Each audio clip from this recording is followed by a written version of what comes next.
Je crois qu'après avoir vu ça, on peut mourir tranquille. Enfin, le plus tard possible, mais on peut. Ah, c'est superbe. Quel pied. Ah, quel pied. Oh, putain. Oh là là là là là là.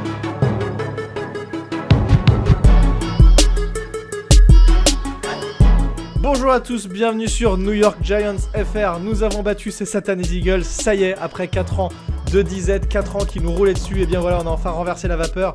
Vous ne le voyez pas, mais je suis en train de faire le booty shake de la victoire. Ça fait du bien. Qu'est-ce que t'en penses, Thiergo ? Est-ce que tu t'es senti bien après cette victoire ? Ah bah écoute, moi je peux te dire que ma copine elle a pas compris, j'ai sorti le champagne, j'en ai foutu partout dans le salon et puis elle m'a dit mais c'était une bouteille à 50 balles et voilà, bon je me suis fait engueuler ensuite mais je suis content. Comme après une victoire de Formule 1, tu sais, le truc où t'en fous partout là pour célébrer la victoire. Surtout que ce même week-end, on peut en parler juste rapidement en Zoom parce que j'aime bien la Formule 1. Ce même week-end, Lewis Hamilton a été sacré champion pour la 7e fois, il égalise le record de Schumacher. Et puis en fait, quand ils ont sorti le champagne, je sais pas ce qu'ils avaient fait aux bouteilles, mais ça ne partait pas, c'était ridicule, c'était un peu dommage. Bon, mais t'as vraiment sorti une bouteille de champagne ou tu dis ça pour déconner ? Ah non, j'ai dit ça pour déconner, non, j'en ai pas foutu. Ça va être trop beau.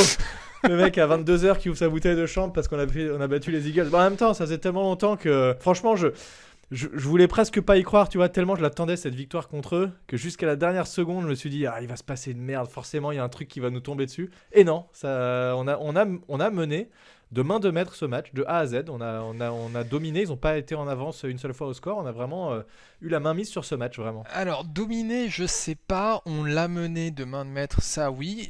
Moi, j'ai quand même eu des petites frayeurs par moment. La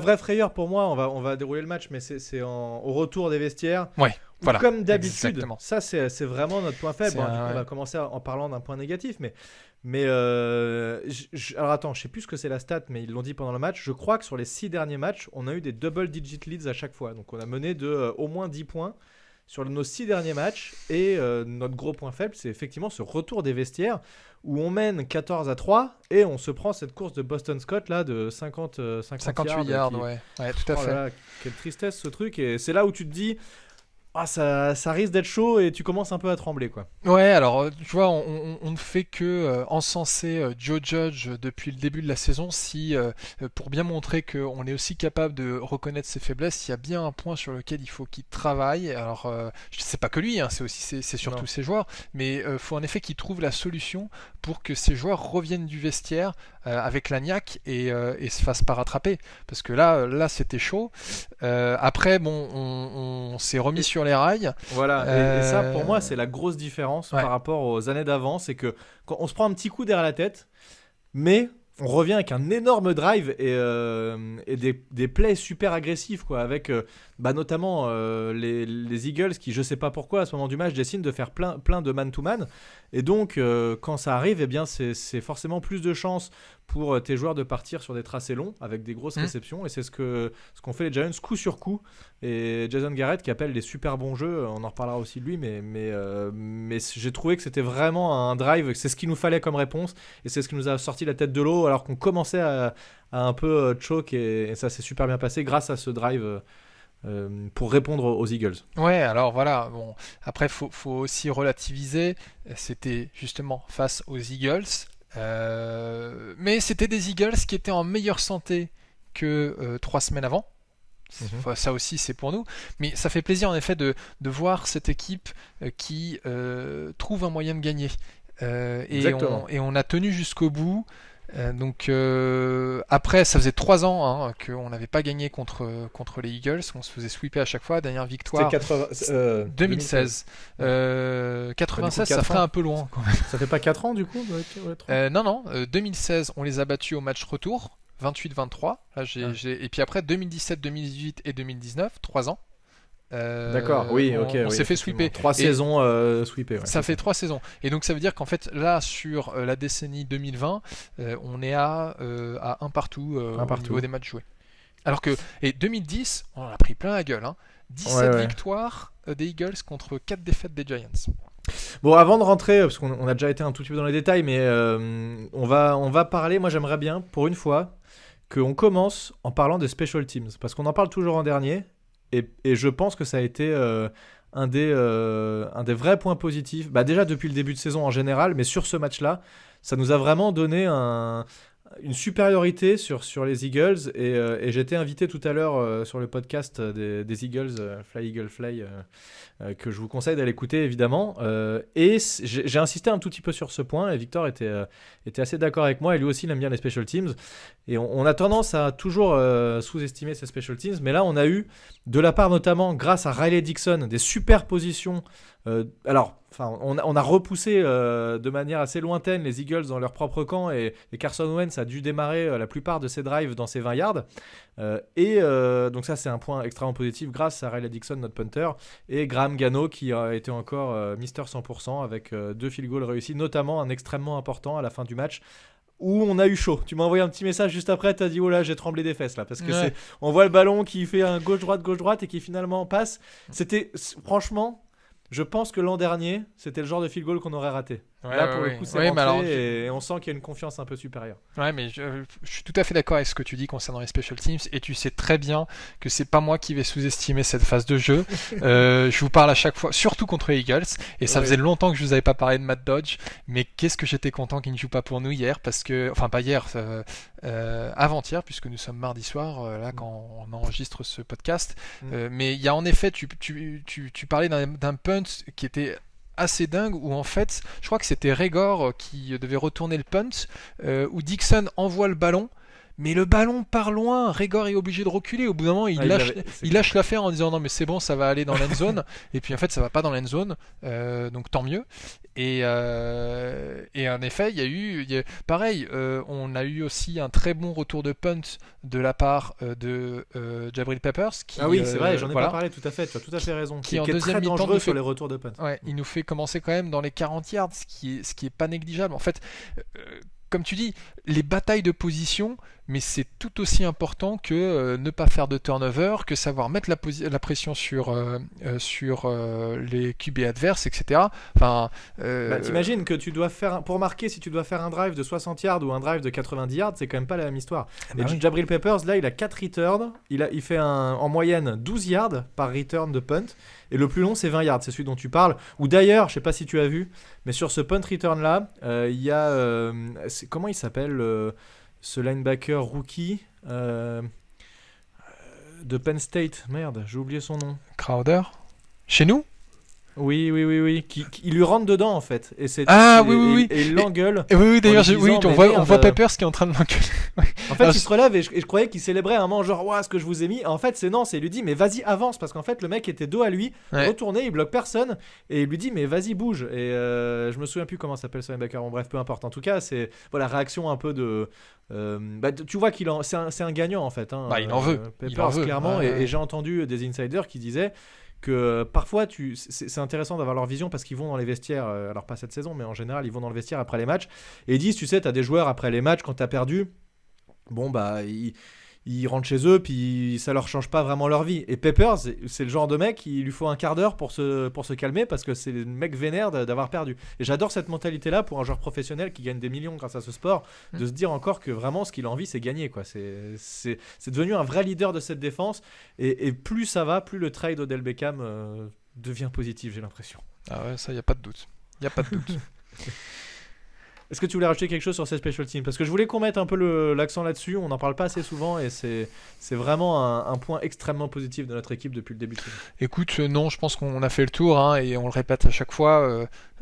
Joe Judge est un ancien coach des special teams et donc forcément ça se ressent. Dans cette phase de jeu. Il a aussi fait un très bon choix de garder l'ancien coordinateur, enfin le coordinateur des special teams qui avait déjà sous l'ancien régime, qui n'était pas un mauvais coach et qui prouve encore une fois qu'il fonctionne bien dans le régime Joe Judge. Donc ouais, c'est vrai, il fallait qu'on passe un peu de temps sur cette troisième équipe, pas troisième en importance, mais en sens plusieurs exploits, mais sur cette troisième phase de jeu qui n'est pas négligeable. Parce que juste petit point négatif quand même, c'est notre kick-off return qui est un peu moins bon que le reste, notamment puisque notre returner c'est Dion Lewis et qui je le trouve un peu lent, qui fait pas grand chose. Voilà, c'est là tu vois Coleman, le receveur, nous manque un petit peu sur cette phase de jeu. On n'a pas de vrai vrais kick-off returners et c'est pas forcément ultra grave parce que la majorité maintenant des kick-offs atterrissent en end zone et ne sont pas retournés, puisque vous savez, dans la règle, avant on se positionnait sur les 20 yards quand on laissait la balle partir en end zone, en touchback, et maintenant c'est sur les 25. Donc c'est vrai que ça laisse à réfléchir. On a plutôt tendance à laisser le ballon s'enfuir que de récupérer la balle pour remonter. Donc voilà, c'est peut-être le petit point négatif, mais là c'est plus une question de personnel et de joueurs qui nous manquent que de coaching. Tout à fait. Bon, bah écoute, parlons de l'attaque, hein. J'ai envie de dire, commençons par là, puis commençons par notre ami Danny, qui a été pour moi zéro excellent. Turnover. Zéro turnover. Et là, sur pour le son coup, deuxième vraiment match de zéro suite. turnover. Hein. Même Ah, là, pas un vraiment, petit ouais. fumble qui va en touche ou qui est rattrapé par Danny. Zéro turnover. Zéro touchdown aussi, à la passe. J'entends. Ouais, mais c'est pas forcément grave au final. Non, mais c'est pas effectivement, grave. Zéro touchdown à la passe. Mais il nous fait quand même une prestation à 21 passes sur 28, 244 yards et 64 yards à la course, dont, Ouais, ce qui est énorme. Hein. dont une magnifique course de 34 yards sur le premier drive. D'ailleurs, un fait exceptionnel chez les Giants, parce que ça fait des années qu'on voit plus ça, nos 2 premiers drives offensifs, c'est 2 TD. Hein. Donc, Ouais, énorme. Et ça, c'est énorme. Mais en tout cas, pour revenir à ce touchdown, ce premier touchdown de Jones, quand il le fait, quand il le passe, moi le premier truc que je me suis dit c'est la rédemption. Alors certes c'est pas 80 yards, mais tu sens que lui il en voulait en disant cette fois je me vautrerai pas. Ouais, et puis il en avait mis des yards depuis le début de la saison, hein, beaucoup. Je crois que c'est le meilleur running qu'on ait en termes de yards, enfin le meilleur joueur à la course qu'on ait en termes de yards. Mais il n'avait pas marqué encore, et donc c'est son premier touchdown. Et d'ailleurs il met un deuxième touchdown en fin de match qui là aurait scellé complètement la victoire. Et malheureusement, malgré le bon match de Thomas, il fait un holding là-dessus, et donc bon le touchdown qui est annulé, on met quand même un field goal et on s'en sort quand même, mais voilà, donc potentiellement 2 touchdowns à la course, ça aurait été assez énorme. Effectivement, pas de touchdown à la passe, mais ce jeu de course qui s'est quand même bien installé, surtout en première mi-temps, et qui fait énormément de bien. On voit la différence entre un quarterback qui peut s'appuyer sur un jeu de course et un quarterback qui est obligé de forcer parce que le jeu de course marche pas, il est obligé de lancer 50 ballons par match. Ça fait quand même la diff. Ouais, alors il y a quand même quelque chose qui est assez drôle, c'est parce qu'on a eu aussi un excellent match de la part de Wayne Gallman. Wayne Gallman apparemment qui a discuté un peu avec des journalistes en disant que là il était un peu dans un... Et ils en parlaient en fait justement pendant le match, le commentateur qui disait que Wayne Gallman disait que il avait un peu, pas la tête ailleurs, mais il essayait d'être quelqu'un qui lui ressemblait pas vraiment, et que là il a un peu retrouvé le goût du football, qui va même juste à regarder des matchs de lycée sans connaître les équipes, mais juste que en fait regarder du football, il prend du plaisir, et ça se voit sur le terrain qu'il prend du plaisir, et aussi qu'il a une ligne qui lui ouvre les brèches. Il nous a fait quand même sur le premier drive une course de 22 yards, mais ce qui est quand même assez surprenant, c'est que malgré cet excellent match, il a des stats qui ne reflètent pas la haute qualité de sa performance, puisqu'en fait, parce qu'il a aussi des plaquages pour perte, voilà. Et notamment en fin de match où c'est lui qui est le porteur du ballon, et en fait les Eagles anticipent énormément le décompte de Daniel Jones et le plaque lui font perdre du terrain. Après il a des gains qui sont aussi sur les touchdowns, c'est des gains courts finalement, donc c'est aussi ça limite un petit peu ses stats, mais c'est vrai qu'il a 18 courses pour 53 yards, ça lui fait une moyenne de 3 yards par portée, ce qui est pas énorme, hein. Alfred Morris pour le coup en a plus, mais tu vois il fait que 8 portées dans le match, et les coachs ont quand même bien vu que c'était Gallman qui permettait de faire avancer cette attaque, et le mec cogne. Je sais pas si t'as entendu, je pense que je vais faire une mini vidéo sur ça sur le Twitter des Giants, mais en toute fin de match, on a la balle, on a l'avance, ils ont plus de temps mort, il n'y a plus rien machin, et c'est des formations où t'as quasiment que des O-line contre quasiment que des D-line et les linebackers, et on sait que ça va être une course parce qu'il faut qu'on fasse écouler le temps. Et il arrive à se créer une brèche et il éclate un linebacker, il gagne encore 3 yards derrière. Enfin, moi j'adore cette mentalité là pour un running back que Saquon Barkley n'a pas forcément d'ailleurs. Ouais, bon, ce sont des joueurs différents, mais on pourrait penser que Gallman, alors j'ai jamais vraiment fait attention à Gallman en pass blocking, mais Gallman a un peu le profil à Matt Bradshaw, c'est-à-dire petit running back, encore que Matt Bradshaw je pense c'est encore plus petit, mais c'est-à-dire qu'il a en effet plus de puissance que sa carrure ne laisse penser, et ça fait très plaisir à voir. Alors il faut aussi reconnaître que si ce jeu de course devient un peu plus performant, c'est aussi parce qu'on a une ligne offensive devant qui fait du bon boulot. Un Nick Gates qui nous avait pas vraiment convaincu en début de saison, finalement se retrouve être quand même un bon choix pour le poste de centre. N'oublie pas que c'est la première fois qu'il joue centre aussi, donc il y avait un temps d'adaptation. Voilà, donc et puis en plus apparemment c'est un gars, il a vraiment la niaque, il allait se prendre le bec avec quand même des Aaron Donald et compagnie, il a dû gérer Fletcher Cox, donc il en a vu des vertes et des pas mûres cette saison. Et puis après quand tu regardes Zeitler qui a eu un très bon match, qui malheureusement s'est blessé, et même Shane Lemieux, moi en fait tant que Hernandez n'était pas sur le terrain, je trouvais que ça roulait très très bien. Et puis après Hernandez est arrivé, alors je vais pas envie de dire que c'est uniquement que de la faute d'Hernandez, mais on a senti que ça se passait quand même un peu moins bien. Ouais, on a eu une deuxième mi-temps qui était un peu moins bonne à la course, la défense des Eagles qui s'est aussi adaptée à ce qu'on faisait, et c'est vrai qu'il y a eu un peu moins de succès en deuxième mi-temps, donc Daniel Jones a dû un peu plus lancer, mais ça n'a pas été un problème parce que il a été, Daniel Jones, très bon, il a été posé, il n'a pas forcé ses passes, grosse différence avec avant, et il a encaissé le sac, il a accepté de se faire saquer, notamment premier jeu du match, il me semble qu'on se fait saquer, ou deuxième jeu du match, donc on perd un peu de yards, on est en deuxième ou troisième et 14 ou 15, quelque chose comme ça, et il complète une super skinny post sur Slayton, et c'est ce que les coachs en fait lui essaient de lui faire comprendre depuis le début, et qu'il a l'air de vraiment maintenant appréhender beaucoup mieux, c'est accepte le fait de te faire plaquer, mais au moins le drive ne s'arrête pas là, parce que si tu te fais intercepter, c'est fin du drive complet, donc vaut mieux perdre 5 yards et avoir encore une tentative ou deux que de faire une grosse connerie en forçant des passes n'importe comment. Donc là je l'ai trouvé vraiment, vraiment serein, et sur ces 2 derniers matchs j'ai l'impression qu'il a entamé un tournant dans sa saison, et peut-être même dans sa carrière. Ouais, alors il y a 2 choses que j'ai remarquées par rapport à Jones, c'est en effet, comme tu dis, plus serein dans sa poche, mais parce que je pense aussi que les gars autour de lui commencent à faire un meilleur taf. C'est pas toujours exceptionnel, il a quand même eu des moments où la ligne lâchait, mais il lance aussi un peu plus vite, voilà. Par rapport à avant. Exactement. Mais en tout cas, il a plus confiance en sa protection, et ça se voit. Et puis en fait, du coup, la conséquence de ça, c'est qu'il est capable de faire des passes, mais d'une beauté. On en parlait tout à l'heure en début de podcast. En deuxième mi-temps, les 2 passes coup sur coup, la première fois à gauche, je crois que c'était 27 yards pour Shepard, et puis la deuxième fois à droite, tout de suite après, à Golden Tate, les passes étaient parfaites. Et puis un peu plus tard, on a eu une passe de 40 yards à Slayton qui la récupère en marche arrière vers la touche. Enfin, c'était super action, ça qui pour moi un des tournants du match, qui nous permet vraiment d'asseoir la domination qu'on avait, et qui nous permet d'avoir ce dernier field goal qui nous met à 2 possessions d'écart, et c'est cette réception qui est d'ailleurs très jolie de Slayton, qui se rattrape du drop qu'il a fait juste avant. Ouais, en effet. Slayton n'a pas eu... Enfin, c'est marrant parce qu'il a eu de très bonnes actions, il s'est blessé, il y a eu un moment, une passe où il était bien défendu, et puis tout de suite après, il a droppé. Sur Slay, oui, mais après, il avait Slay en face de lui aussi. Il lui met quand même 2 catchs sur lui. Et je sais pas qui est à la défense quand il fait sa réception de 40 yards là, sur la fade. C'est pas Slay, justement.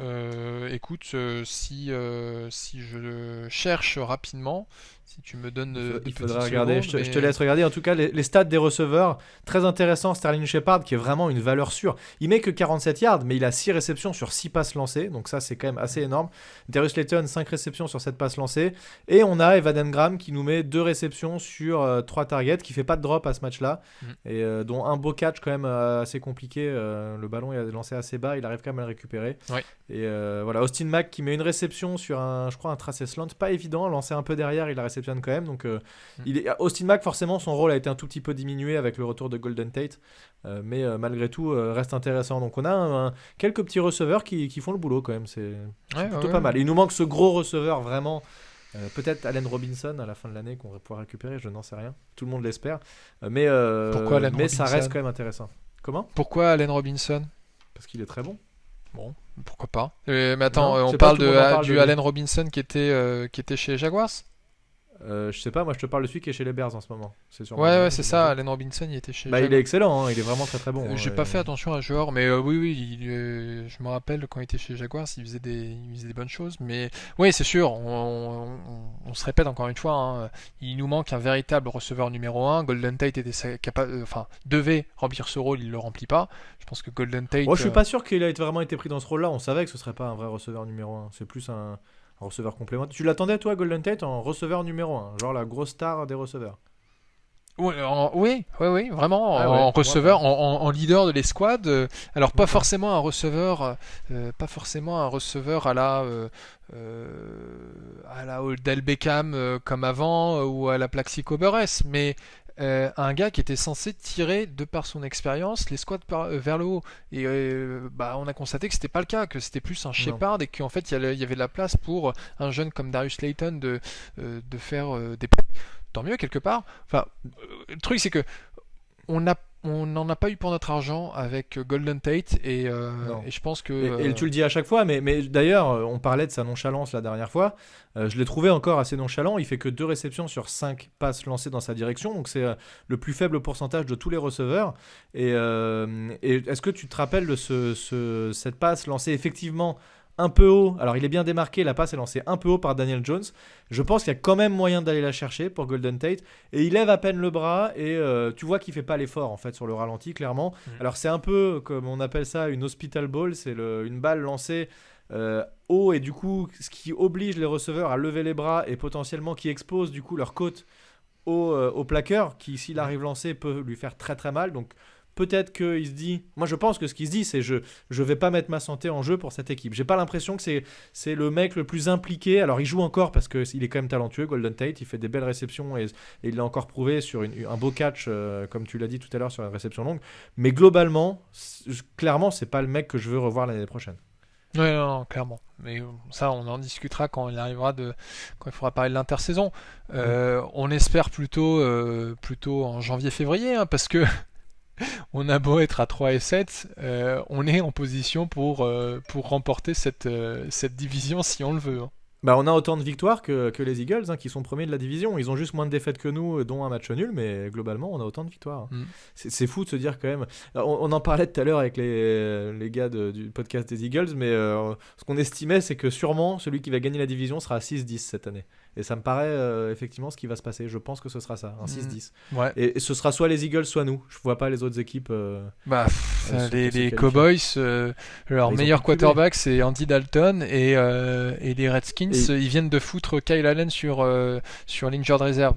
Donc, après Alex Smith a quand même été pas trop mauvais apparemment de ce que j'ai pu voir dans le dernier match, mais bon, c'est pas l'équipe qui fait peur et je crois pas qu'ils puissent remporter la division. Après on n'en sait rien, on verra ce qui se passe. Mais, bon, est-ce qu'il y a quelque chose que tu veux rajouter sur l'attaque? Je pense qu'on a fait un peu le tour de tout ce qu'on a vu.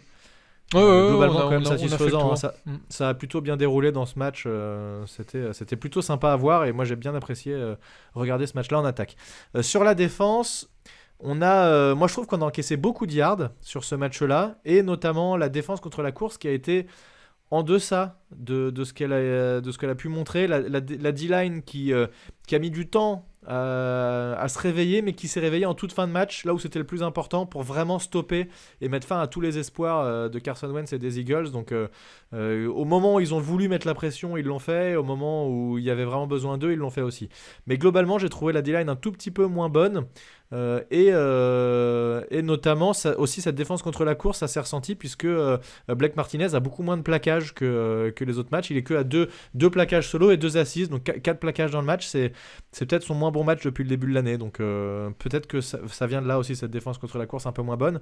Je sais pas trop ce que tu as pensé toi de notre défense globalement. Je pense que alors déjà, comme on disait au retour de la mi-temps, on s'est fait littéralement déchirer pendant le 3e quart-temps. Je pense que une bonne moitié des stats offensives des Eagles se sont faites à ce moment-là.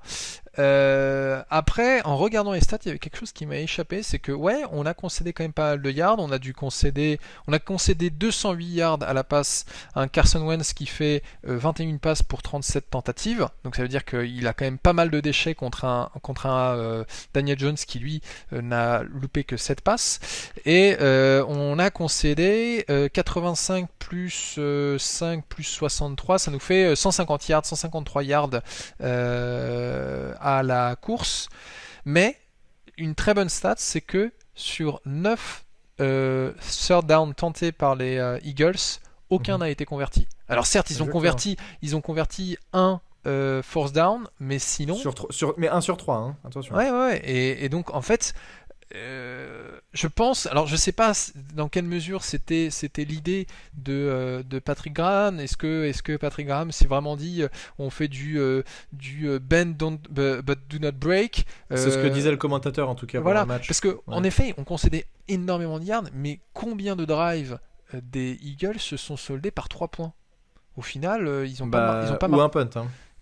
Ou un punt, et donc on a eu je pense notamment à 2 actions de James Bradbury qui sur third down a fait des très très belles, notamment le deuxième third down en deuxième mi-temps où il a complètement le dos à la passe et il est en train de regarder les yeux du receveur qui est en train de se mettre, et en fait lui dans son dos avec sa main droite je crois, et il tape dans le ballon, et là, alors ça encore mieux que ce que tu dis, c'est pas en 3e tentative, c'est en 4e tentative. Ah oui, 4e, tout à fait, 4e tentative. Ah non, peut-être 3e. Non, 4e, je l'avais noté, et en effet c'est sur une 4e tentative qu'il fait ça, c'est vraiment dans le 4e quart-temps. Et mais voilà, on a vu pareil, Darnay Holmes qui je trouve fait quand même une saison très correcte pour un rookie, fait des petits plays. Alors je crois qu'à un moment il s'est tapé une pénalité, mais on l'a. Voilà, il y a eu un play en deuxième mi-temps où sur third down, il trouve le receveur dans le flat et il l'arrête sur la ligne d'engagement. Non, c'est vrai qu'il progresse bien lui aussi, j'ai l'impression. C'est intéressant. Moi, j'ai pas trop compris pourquoi Carson Wentz a lancé cette passe, comme tu disais, sur Bradbury. D'ailleurs, il lance 6 passes sur Bradbury dans le match et il en réussit 2 pour 15 yards. Donc Bradbury qui sort encore un match élite, hein, comme d'habitude. Là où les équipes en général ne visent pas du tout sur lui, mais sur plutôt Yadom qui est clairement le point faible, même si il a tenu la baraque quand même sur ce match-là. Bon, voilà, c'est bizarre. J'ai trouvé que les Eagles étaient quand même pas l'équipe incroyable, et ça peut-être ça diminue un tout petit peu notre performance, ou ça nous remet un peu les yeux en face des trous, mais malgré tout cette défense qui fait le boulot depuis le début de saison, hein, et Patrick Graham qui, j'ai l'impression, en tout cas souviens-toi l'an dernier, notre défense qui était catastrophique, et là on est quand même rassuré, même si comme tu disais, donc plier mais ne pas rompre, donc on va encaisser des yards mais finalement peu de points marqués. D'ailleurs il faudrait revoir l'intégralité des scores qu'on a fait depuis le début de saison, mais je pense que sur 80% des matchs on doit prendre moins de 20 points quoi. Je sais pas si, ou autour des 20 points. On a rarement encaissé plus de 30 points, peut-être une fois contre les 49ers, mais ça va pas dû arriver souvent. Là attends, je vais te dire contre les Steelers on prend 26 points, contre les Bears on prend 17, 49ers 36, Rams 17, Cowboys 37, mais bon là il n'y avait aucune défense qui était sur le terrain, puisqu'on leur a mis aussi 34 points. Washington 19, Eagles 22, Bucks 25, sachant qu'on les avait maintenus pendant les 3... Il y a quand même plus de matchs au-dessus de 20 que ce que je pensais. Oui, mais par exemple, justement, les Bucks, on les a maintenus pendant les 3 premières mi-temps, 6 points. Troisième quart-temps, ils marquent un autre field goal, et puis en fait, c'est la défense à lâcher sur... Tu sais, ça rejoint ce qu'on disait sur notre incapacité à tenir l'effort pendant la deuxième mi-temps. On a une défense qui est capable de performer, mais à un moment elle lâche, alors je sais pas si c'est mentalement ou physiquement, mais c'est sûr qu'à un moment en deuxième mi-temps elle lâche. Mais sur les 2 derniers matchs on n'a jamais lâché plus de 20 points. 20 points contre... Et sur les 2 derniers matchs, surtout la grosse différence par rapport à l'an dernier, c'est que la défense nous a fait gagner les matchs en allant faire contre les Redskins, contre Washington, 2 interceptions en toute fin de match, sans compter tous les turnovers qu'il y a eu dans le match, mais et là la défense qui tient pile au bon moment, hein. Ils ont en fin de match ils ont vraiment plus rien fait les Eagles, et on les a vraiment bien tenus, donc c'est vraiment positif pour moi, c'est d'être là au bon moment en fait, tu vois, d'avoir le mental de faire les big plays quand il faut en défense. Ça c'est assez énorme, et ça donne de la confiance à toute l'équipe, donc c'est vraiment bien. Et je pense que si Graham, tu lui mets 2-3 joueurs supplémentaires, notamment un cornerback 2, et puis quoi en fait, qu'est-ce qu'il faudrait, parce qu'il y a McKinney qui revient, s'il est au niveau, ça nous fait 2 safety avec Peppers.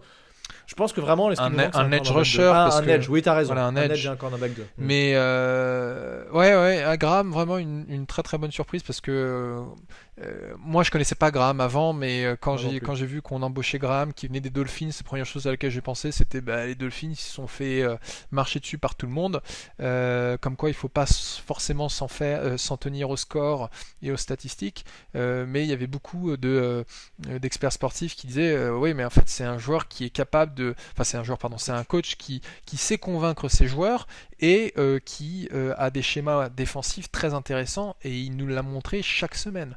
Et en effet, sans la défense en fin de match, pas sûr qu'on tienne la cadence. Avec notre défense de l'an dernier, c'est sûr qu'on perd le match, aucun doute. Moi j'en suis persuadé. Là, ça n'a plus rien à voir. Cette équipe n'a plus rien à voir dans la mentalité générale. J'ai l'impression que ça y est, Joe Judge a réussi à insuffler un vent nouveau à cette équipe qui arrive. Tu te rappelles l'an dernier, moi j'avais l'impression qu'on arrivait sur le terrain comme des losers, on savait qu'on allait perdre. Et on l'a déjà dit la semaine dernière avec Joe Judge qui avait pris la défense un peu à part pour leur expliquer des choses et les remotiver. Là, à un moment, je l'ai vu, il y a, je sais pas si tu as fait gaffe à ça, mais Gallman qui marque un TD. Et Joe Judge, il lui dit bravo, mais il lui dit par contre, tiens mieux ta balle comme ça, machin. Enfin, tu vois, je trouve ça incroyable. C'est, pour l'instant, tout ce qu'on voit de Joe Judge, je trouve que c'est... Et kudos à lui aussi d'avoir mis en place un coaching staff comme ça, parce que rappelle-toi que ce que disait Gettleman, c'est que c'est lui qui a choisi ses coachs. Ils sont pas tombés du ciel, ces coachs-là. C'est lui qui a dit, moi, je veux lui en tight end coach, je veux lui en coordinateur offensif, etc. C'est vraiment lui qui a mis en place l'intégralité de ce qui se passe en ce moment. Donc, sauf les joueurs où il a, je pense, maintenant son mot à dire. Je pense qu'il y a certains moves qui sont du fait de Joe Judge récemment, et il aura son mot à dire sur les prochains moves, peu importe qui sera le GM. Mais il a apporté vraiment... il y a une différence, cette équipe, on sent une confiance dans la fanbase. D'ailleurs, sur Twitter, les gens ont plus du tout la même mentalité qu'avant, parce que tu le ressens dans la manière dont joue l'équipe, dans l'intégralité de ce qui se passe en fait dans cette formation des Giants. Et moi, je kiffe en ce moment regarder cette équipe, et je pense qu'on a mérité enfin un peu de répit, et enfin gagner un peu. Et on n'est qu'à 3-7, c'est la première fois que je suis autant confiant d'une équipe, alors qu'on est à 3 victoires, 7 défaites, mais je me sens bien avec cette équipe, et j'ai plaisir à les voir jouer. Ça faisait longtemps. Ouais, tout à fait. Rien de plus à ajouter à ce que tu dis.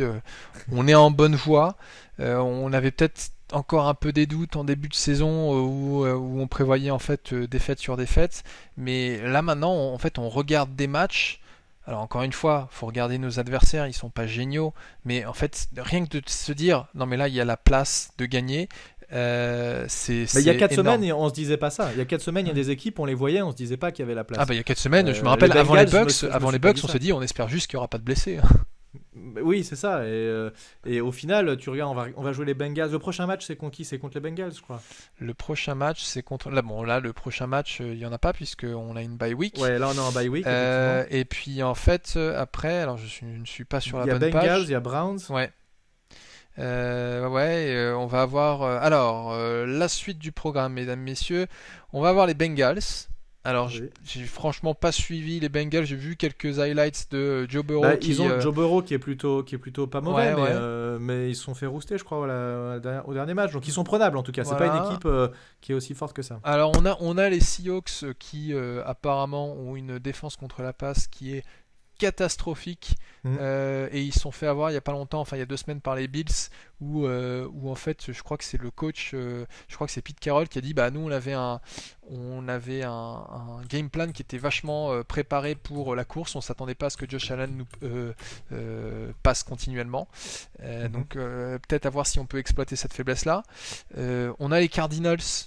Alors les Cardinals, est-ce que tu as vu ce que nous a fait le match que nous a fait là le petit Kyle Murray, là où il envoie le ballon, Incroyable. À 6 secondes de la fin, et Hopkins. Il évite un mec, il envoie un ballon. Et Hopkins surtout, qui fait le catch de sa vie. Alors je croyais pas beaucoup. En fait, je croyais pas beaucoup à Kyler Murray quand il a été drafté, mais tout comme je ne croyais pas beaucoup en Cam Newton quand il a été drafté. En fait, j'ai un peu de mal avec les quarterbacks qui bougent tout le temps, et pourtant maintenant on en a un.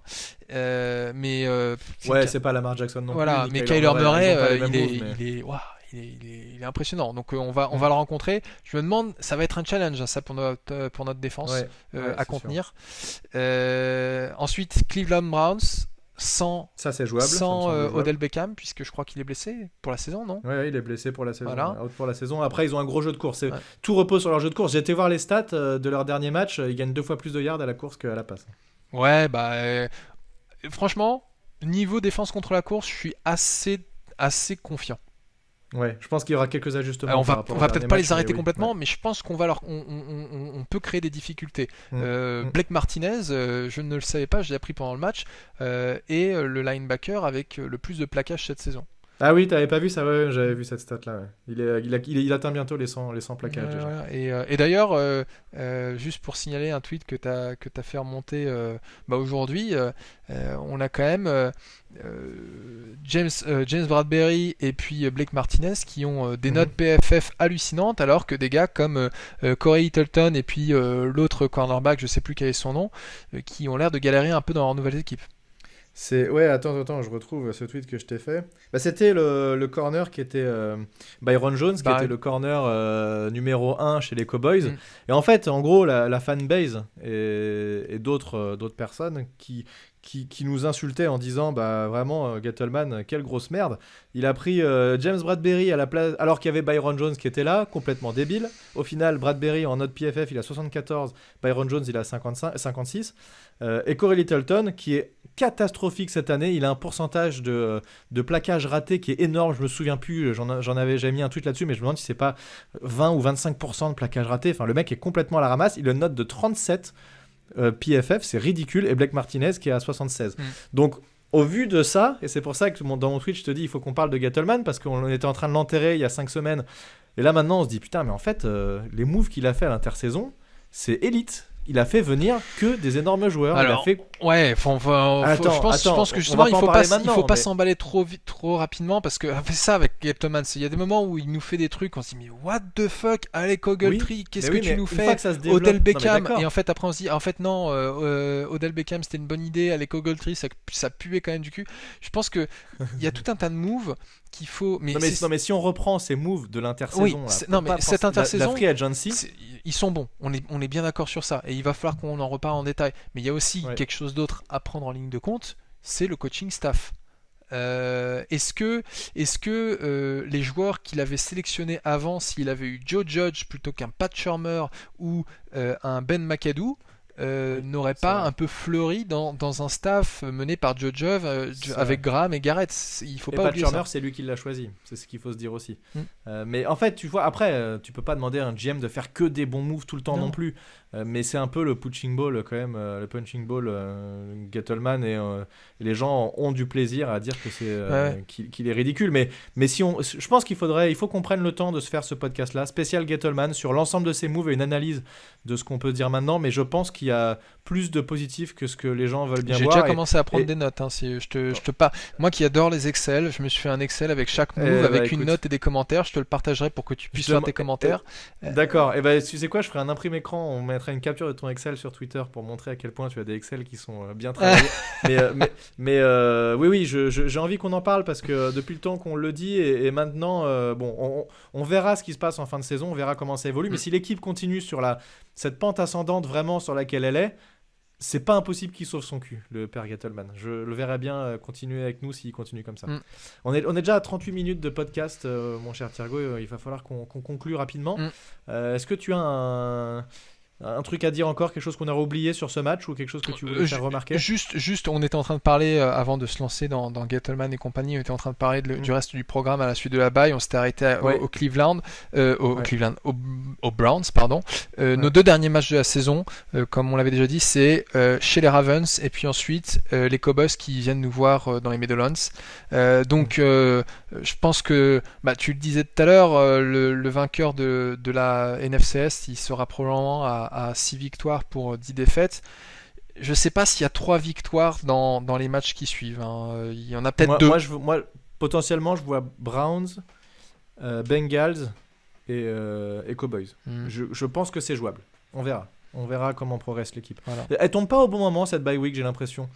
Tu vois, quand t'es dans une lancée comme ça, t'as pas envie d'être en bye week, t'as envie de continuer et être sur ta lancée. Je sais pas ce que tu t'en penses. Ouais, je sais pas. Je crois que je sais plus. Une fois, j'avais lu un article de joueurs de coach qui expliquait, c'était du temps de Coughlin, mais il y a longtemps, qui expliquait quel était le moment idéal pour une bye week. Et je crois que ça se situe entre la 8e et la 10e semaine. Donc là, elle arrive un peu tard, mais bon, écoute. On verra, c'est comme ça, on n'a pas trop le choix. Bon, en tout cas, profitez bien de cette victoire tous. N'hésitez pas, bien sûr, comme d'habitude, à nous suivre et à suivre cette page YouTube. Le compte Giants FR, @NYGiantsFR, le compte de Thiergo, @THIERGOW. Et voilà, merci Thiergo. Merci à toi, Plax. On se retrouve la prochaine fois pour une autre victoire, on espère. Ouais, on espère. Et on essaie de se caler ce podcast Gettleman. Ouais, le Gettleman écoute, podcast. J'ai rien à faire pendant la bye week, c'est le moment. Le Gettlecast. Le Gettlecast. Voilà. Bon allez, à bientôt tout le monde, salut. Ciao.